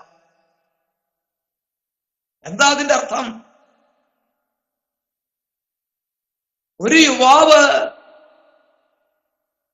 ഒരു യുവതിയെ വിവാഹം കഴിക്കുമ്പോൾ ക്രിസ്തു സഭയെ സ്നേഹിച്ചതുപോലെ അവൻ അവളെ സ്നേഹിക്കണം. എന്തുകൊണ്ടെന്നാൽ സഭയുടെ ഭാഗത്ത് യാതൊരു അർഹതയോ യോഗ്യതയുമില്ലായിരുന്ന കാലത്ത്, ക്രിസ്തുവിനോട് ശത്രുക്കളായിരുന്നപ്പോൾ, ക്രിസ്തുവിനോട് ബദ്ധവൈരികളായിരുന്നപ്പോൾ ബലഹീനരായിരുന്നപ്പോൾ കർത്താവ് നമ്മളെ സ്നേഹിച്ചു എന്നുള്ളതാണ്. നമ്മൾ അങ്ങോട്ട് സ്നേഹിച്ചിട്ടല്ല കർത്താവ് നമ്മളെ സ്നേഹിച്ചത്. നമ്മുടെ യോഗ്യതകളും അർഹതകളും നോക്കി അല്ല കർത്താവ് നമ്മെ സ്നേഹിച്ചത്. അങ്ങനെയാണെങ്കിൽ നമ്മുടെ കർത്താവിന്റെ സ്നേഹം എത്രമാത്രം വലിയതായിരുന്നു എന്ന് നമുക്ക് ആ ഭാഗത്തൂടെ ഗ്രഹിപ്പാനായിട്ട് കഴിയും. ഇവിടെ പറഞ്ഞിരിക്കുന്ന ഓരോ ഉപമാന പദങ്ങളും എടുത്തു നോക്കിയാൽ സഭയും ക്രിസ്തുവും തമ്മിലുള്ളതായിരിക്കുന്ന ആ മുറിച്ചു മാറ്റുവാൻ കഴിയാത്ത ആഴമായ ബന്ധത്തെയാണ് ഇവിടെയെല്ലാം സൂചിപ്പിക്കുന്നത്.